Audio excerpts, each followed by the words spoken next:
If you like this video, subscribe to my channel, but let's get right to it.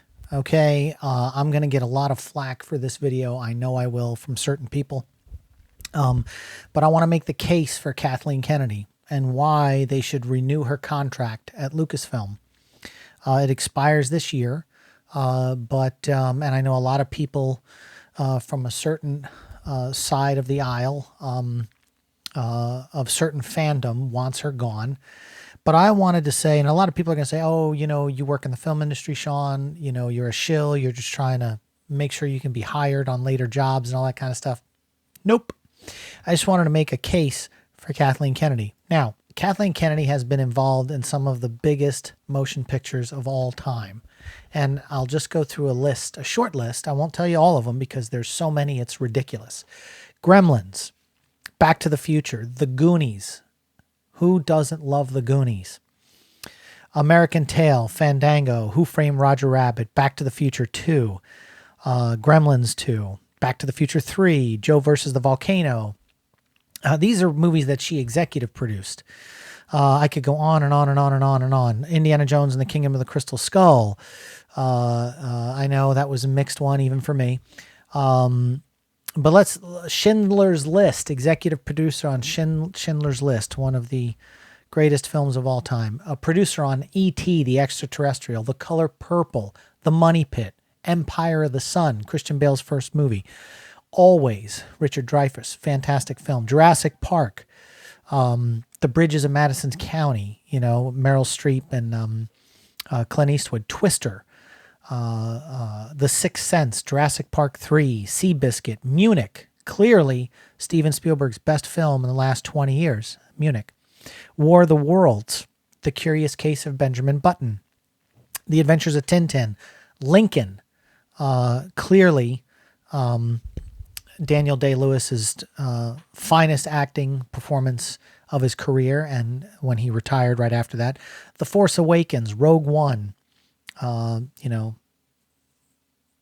The Last Jedi, Star Wars, Solo, A Star Wars Story, The Mandalorian, Rise of Skywalker, and she'll be doing the new Indiana Jones film coming up in 2022.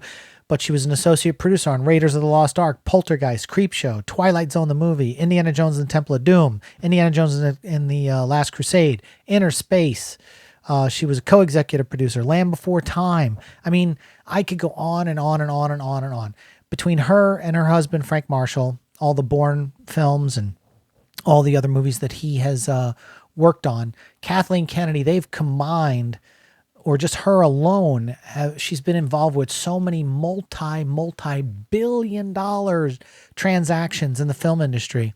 I mean, if you added up all the box office of all of the films that she's been a part of or had her hand in, it's billions and billions of dollars. That's why when Disney hired her, they knew they were getting somebody that was also close with Spielberg and Lucas in their midst. That could bring the $4 billion investment that Disney put over to buy the Star Wars franchise to just take it to new levels. And when the first Star Wars film broke out, The Force Awakens, and it grossed over $2 billion, making it the largest domestic in box office history, and so on and so on, all the records. That was great right out of the gate when you spend $4 billion. The Last Jedi, even though that kind of sucked for me, $1.3 billion, $1 billion for Rise of Skywalker. Solo, A Star Wars Story, $389 million. Yeah, that had some problems and all that kind of stuff. But we've got The Mandalorian now. She's an executive producer on. Remember, some people in the film industry aren't necessarily creatives. They're numbers crunchers. They're people that know how to delegate stuff to different departments, to production supervise, to executive produce. You know, there's all different levels of those type of people. And, you know, she did lend a lot of creative ideas to a lot of franchises. I mean, even Spielberg has said on Raiders of the Lost Ark, when she was just an associate producer, that she brought ideas to the table that were really good creative ideas that made it into the film. So they have a history of working, and a lot of people have a history of working with Kathleen Kennedy. Now, people are going to be like, oh man, the social justice warrior stuff, all the, the bad storytelling, trying to push agendas and all that kind of stuff. I get it. I feel your pain. I understand where you're coming from with that. But remember, shareholders don't give a shit about that. Shareholders give a shit about money and whether movies are well organized. Now, one of the things that happened early on with the Star Wars franchise, which I was following throughout the whole process, there were some missteps. Okay, but a good Hollywood producer pivots and makes corrections.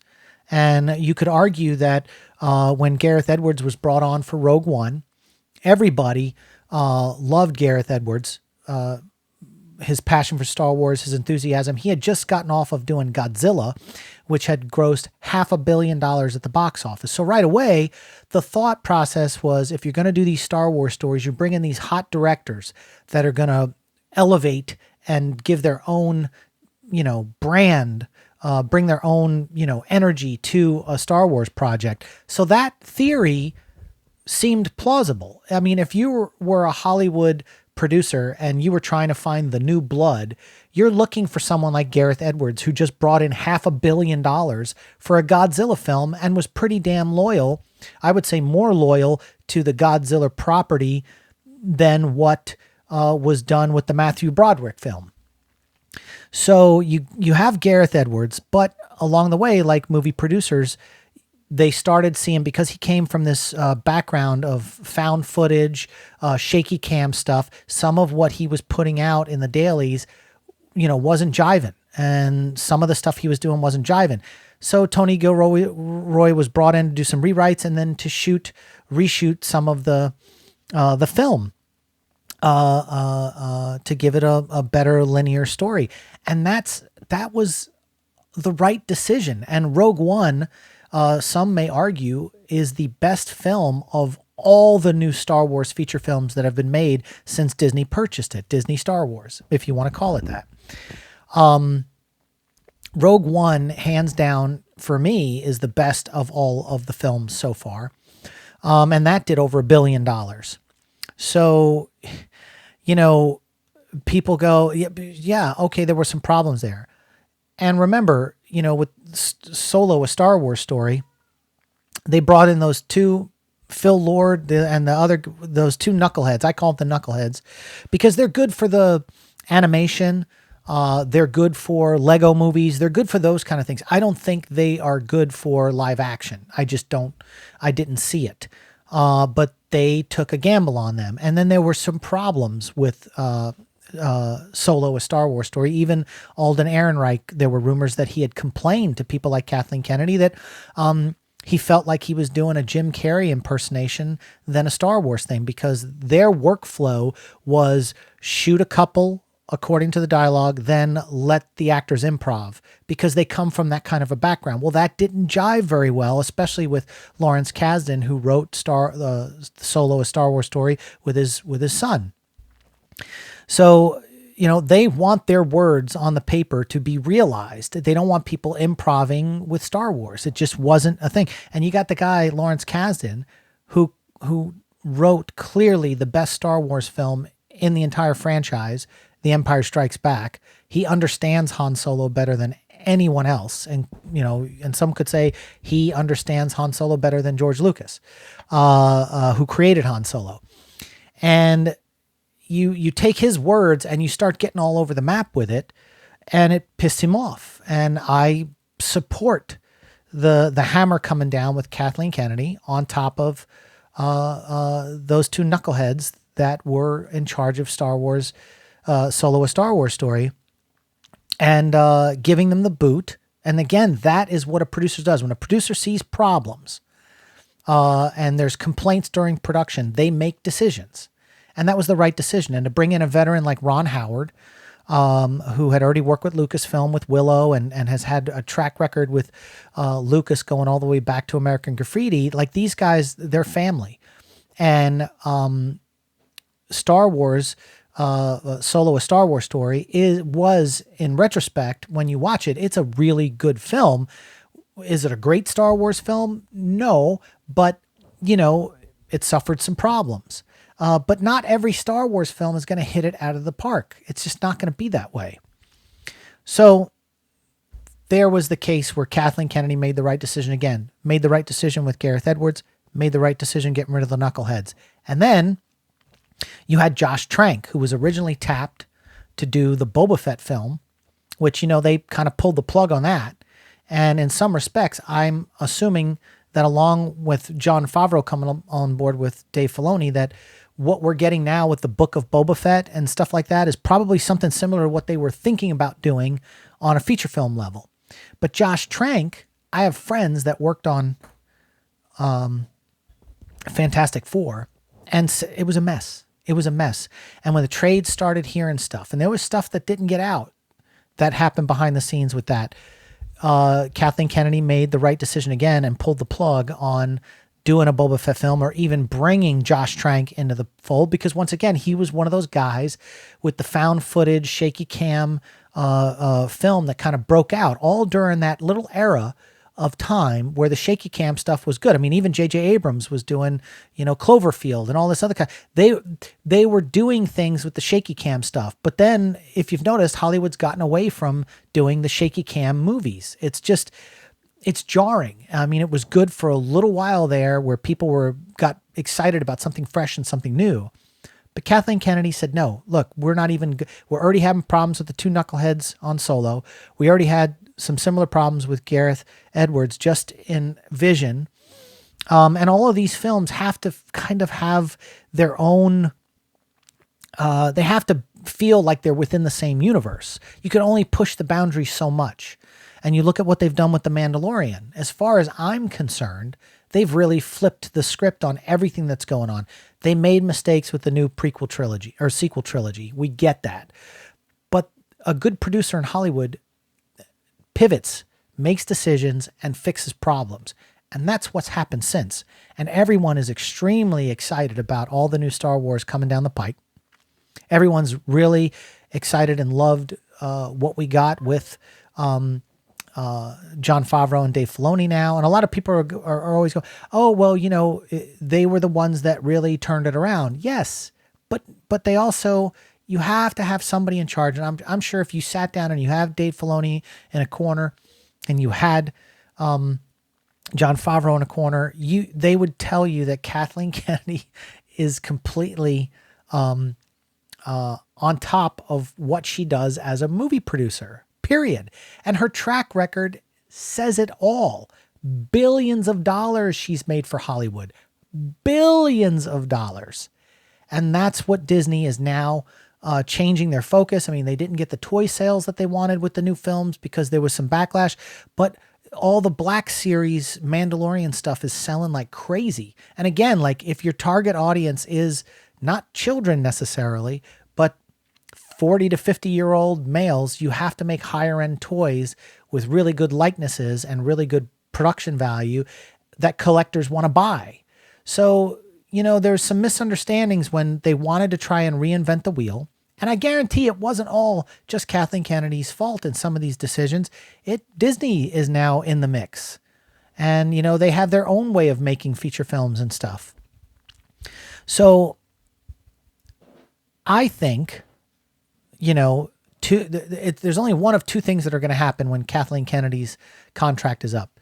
She's either going to bow out gracefully, so it doesn't look like, Disney fired her, because in this time and era, you don't want to fire an executive producer of her caliber because, they get the backlash of, oh, it's a male female thing. They got rid of the female, blah, blah, blah, blah, blah, blah. That's what some people will spin it. Or there's a good chance they re-up her contract, especially if the Book of Boba Fett turns out to be a smash hit. And especially if, you've got the Wonder Woman director who's going to be doing the Rogue Squadron. I mean, there are some big things happening in the Star Wars universe. And I'm telling you, I'm going to be on record right now as saying that there's a good chance Kathleen Kennedy's contract will be re-upped. And it's going to upset a lot of a certain clientele of people that are all, Justice Warrior. I get it. I understand. Tell stories without shoving agendas down people's throats, because if you tell a good story properly, you can insert things and ideas without clobbering somebody over the head, clobbering your audience over the head. When it comes to movies like this, and people say, oh, these agendas, politics being put. Look, you look at the original Star Wars film. It was it was just coming out of Vietnam War. It was a very anti, you look at all the influences, the Nazis, with the empire, political control, the domination of what went on in Vietnam, with the Vietnamese and their people. I mean, like, you look at every one of these films, even going back to Lucas's prequels, they all have things injected into them to tell the story. And I'm a fan of Kathleen Kennedy, because when I saw things going wrong and she started course correcting, that's what a Hollywood producer does. I've got friends that are producers in Hollywood. And you have to fix things when things go wrong. And I am making the case that Kathleen Kennedy will go down in history, and has gone down in history as far as I'm concerned, as one of the most powerful and one of the best Hollywood producers in the history of cinema. And a lot of people are going to argue with me on that one, but you can't argue her track record. You cannot. And that's how I feel. The case for Kathleen Kennedy to get a new contract at Lucasfilm, I think, may happen. And if it doesn't, it'll be on her terms that she steps away, not the other way around. What do you guys think? Let's talk about it in the comments section, and we'll see you on the next one.